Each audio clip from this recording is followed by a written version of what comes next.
যাহাৰ সেৱাতৰে দুৰ্ঘোৰ সংসাৰ কৰো প্ৰণিপাত কোটি কোটি নমস্কাৰ। আমি যে যিজন পৰমেশ্বৰ ভগৱন্তক আৰাধনা কৰোঁ, সেই জগতৰ ঈশ্বৰজন হৈছে জগত মাতৃ আই লক্ষ্মীৰ পতি, জগত মাতৃ আই লক্ষ্মীৰ স্বামী। জগত মাতৃ আই লক্ষ্মীৰ স্বামী সদায় ভকত বৎসল। আমি যদি অজ্ঞানী হৈও সংসাৰত জন্ম লৈছোঁ, আমি জ্ঞানৰ ভাণ্ডাৰটো ল'বলৈ হ'লে ঈশ্বৰক ভজিবই লাগিব, ঈশ্বৰক ভজিবই লাগিব। কাৰণ ঈশ্বৰৰ কৃপা কৰোণা দয়াৰ বাদে এই সংসাৰত জীৱবিলাক দূৰৰে কথা, গছৰ পাত এখিলাও লৰচৰ নহয়।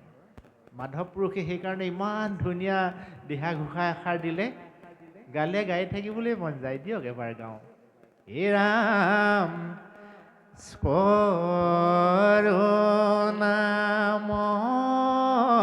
ৰাম কৰুণাময়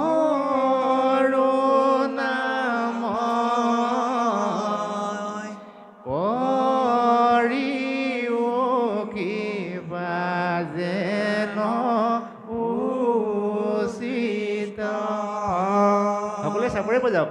হে ৰাম কৰুণাময় ৰাম কৰুণাময়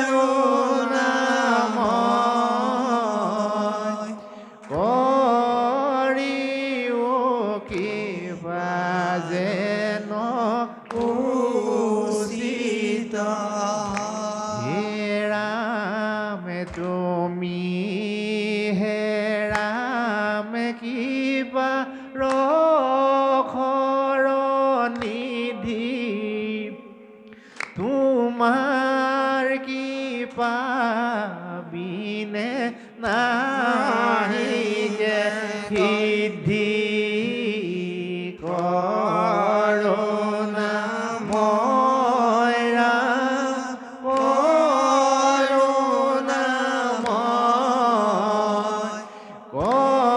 কৰিও কিবা যেন উচিত। হে ৰাম তোমাৰ কৃপাকে কৰিছোঁ আশ, অৰুণ পদ তলে দিও গবাৰ। কৰুণাময় ৰাম কৰুণাময়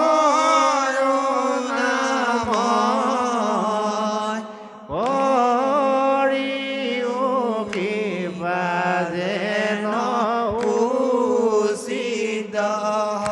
হে ৰাম যে তুমি ৰাম কৰুণা সিন্ধু, তোমাৰ কৃপা বিনে নাহিকে বন্ধু।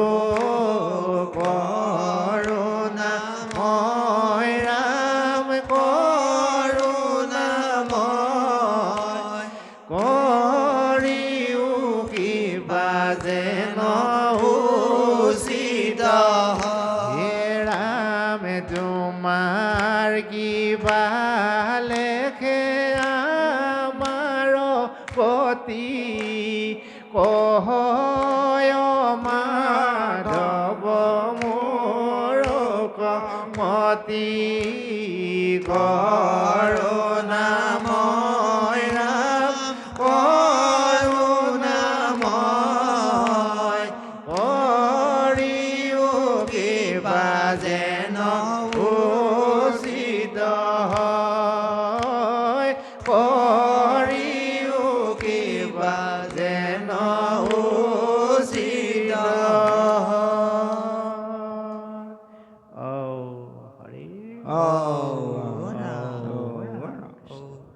ঈশ্বৰৰ কৃপা কৰোণা পাবলৈ হ'লে ঈশ্বৰকে ভজিব লাগিব।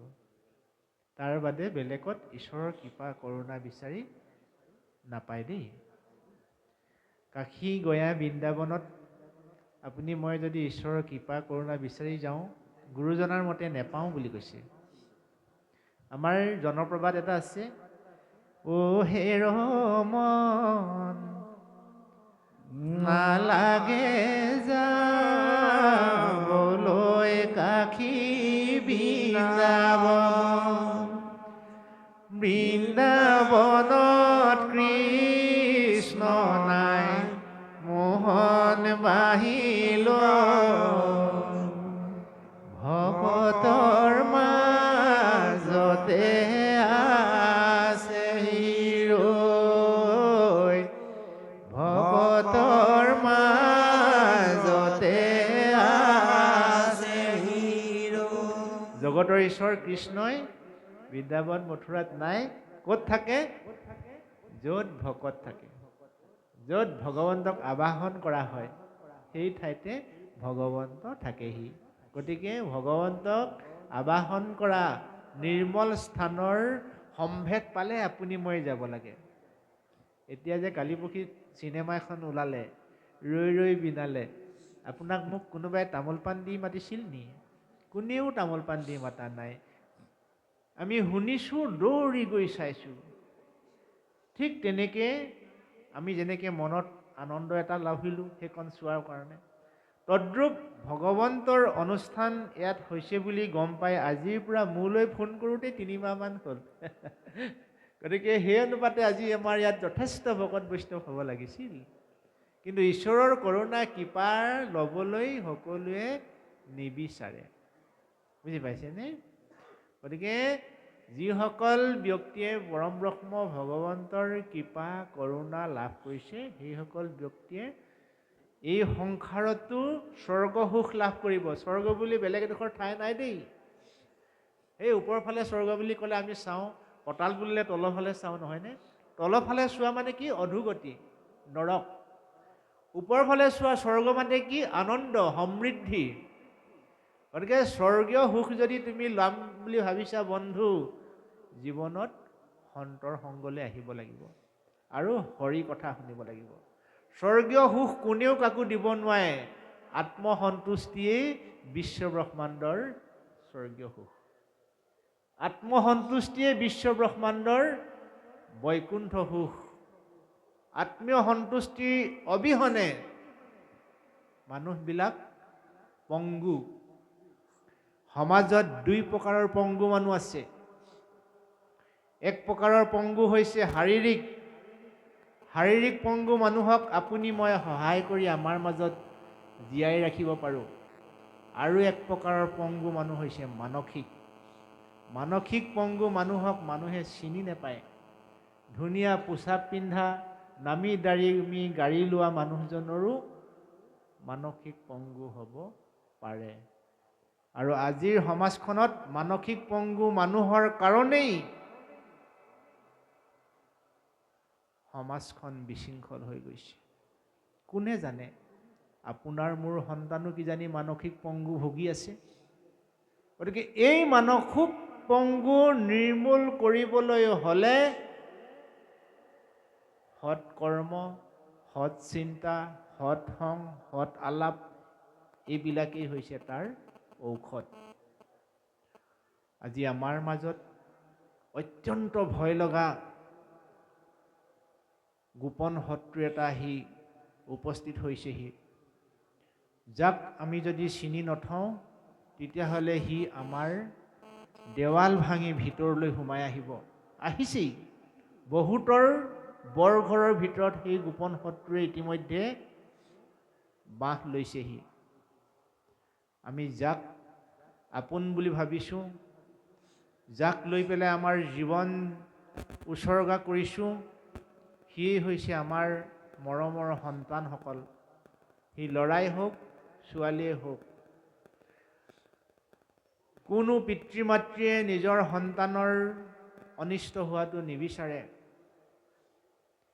এজন পিতৃ, এগৰাকী মাতৃয়ে আটাইতকৈ দুখ সেইদিনা অনুভৱ কৰে যিদিনাখন নিজৰ সন্তান বিনষ্ট হয়। কিন্তু সেই বিনষ্ট সন্তান আজি আমাৰ সমাজখনত দিনক দিনে বাঢ়িবলৈ ধৰিছে, দিনক দিনে বাঢ়িবলৈ ধৰিছে। ইয়াৰ মূল কাৰণটো হৈছে সংযমহীনতা, আত্মনিয়ন্ত্ৰণৰ অভাৱ। আত্মনিয়ন্ত্ৰণৰ অভাৱ, সংযমহীনতা ক'ৰ পৰা উদয় হয়? খুব গুৰুত্বপূৰ্ণ বিষয়। এই বিষয়ে যদি অধিক আলোচনা কৰিব লাগে, আমি অধিক আলোচনা কৰিবলৈ সাজু আছোঁ। কাৰণ আমাৰ অনুজসকলক ভাল কৰাটো আমাৰ কৰ্তব্য।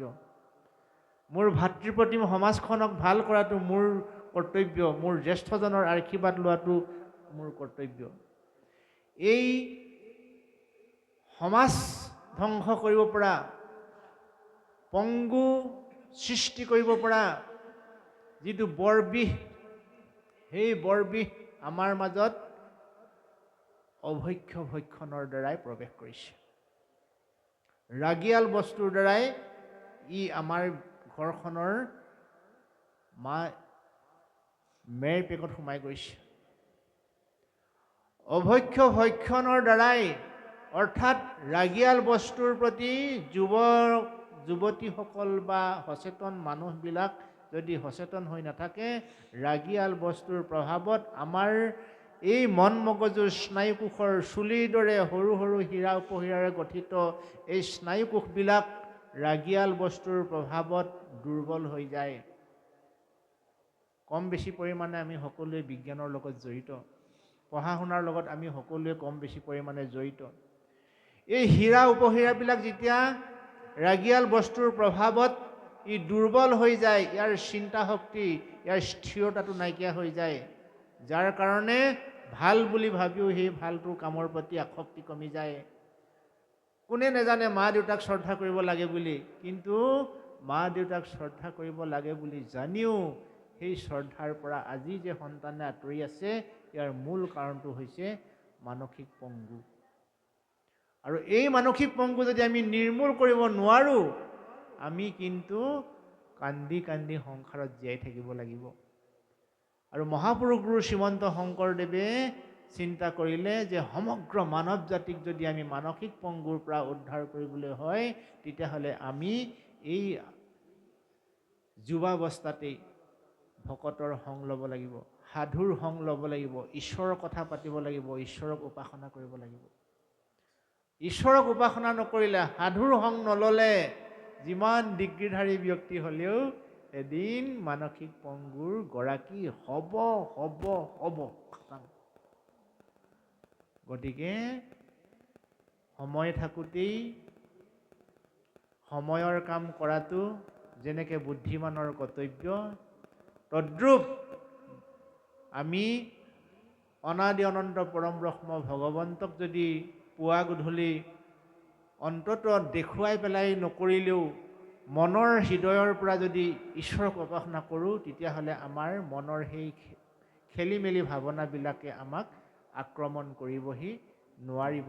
আৰু মনটো যদি সুন্দৰ হৈ থাকে, সুন্দৰ মনৰ অধিকাৰী মানুহক কাল ধুমুহাই কেতিয়াও আমনি কৰিবহি নোৱাৰে।